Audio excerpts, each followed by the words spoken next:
A short time ago, a comedy trio from Ireland called Foil, Arms and Hog published a video making jokes about the Germans, and a lot of you suggested that I make a reaction video. Well, some of you.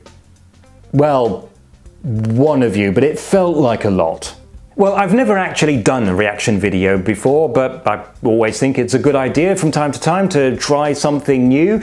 So I asked Google what a reaction video is, and apparently it's when I film myself watching a video. Alright then, here goes. Getting Past German Immigration by Foil, Arms and Hog. What are the two most followed sports here in Germany? Rules and regulations. Correct. What is the national symbol of Germany? The towel on the deck chair? Correct. Okay, never mind, forget that. It's obviously not going to work. This is just not me. So let me instead talk about this bit. A train departs Stuttgart at 12:38 p.m. traveling at 140 km per hour, carrying 67 passengers. 14 alight at Mannheim and 3 get on. 22 board at Frankfurt and 4 get off. At what time does it arrive in Berlin? On time. Correct.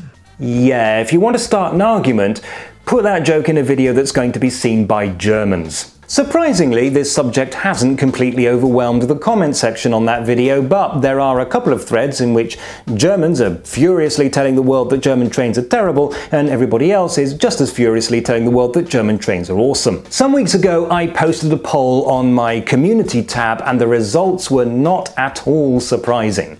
Among the Germans who voted, a clear majority said that German trains suck.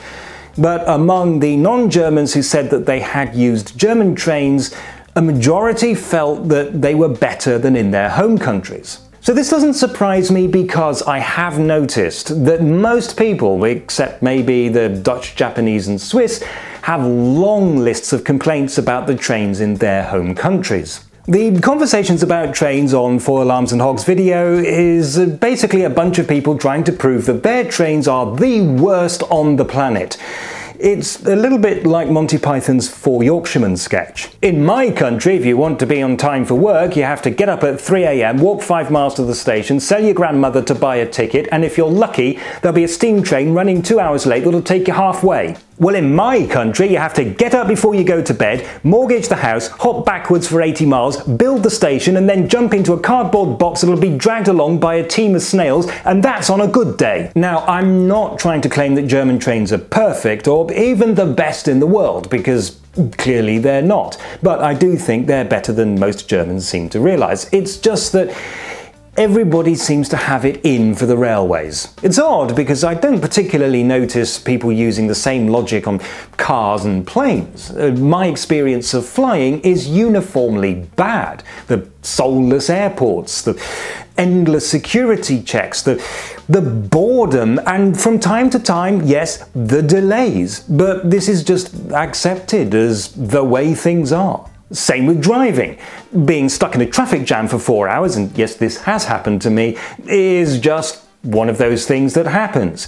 But arriving 20 minutes late on the train is somehow reason enough never to use the trains ever again. I think that one of the problems is that Germany happens to border on a couple of countries that do genuinely have better rail systems. One that is always mentioned in this context is Switzerland, although I have to say that my personal experience of Swiss trains is not all that great. It's very easy to keep your trains running on time if you timetable them to be slow in the first place, and now would be a good time to give some of those stations a wash and get rid of all the dirt and grime seemingly left over from the age of steam. But Germany, I've said it before and I'll say it again, your trains are not nearly as bad as you like to think they are. Yes, there's a lot of room for improvement, a lot. But generally speaking, German trains are pretty decent. A cardboard box? Luxury! In my country, you're lucky if you can get a piece of old newspaper. Ha! In my country, you have to train your own snails to pull your piece of newspaper. Snails? In my country, you have to drag yourself down the track.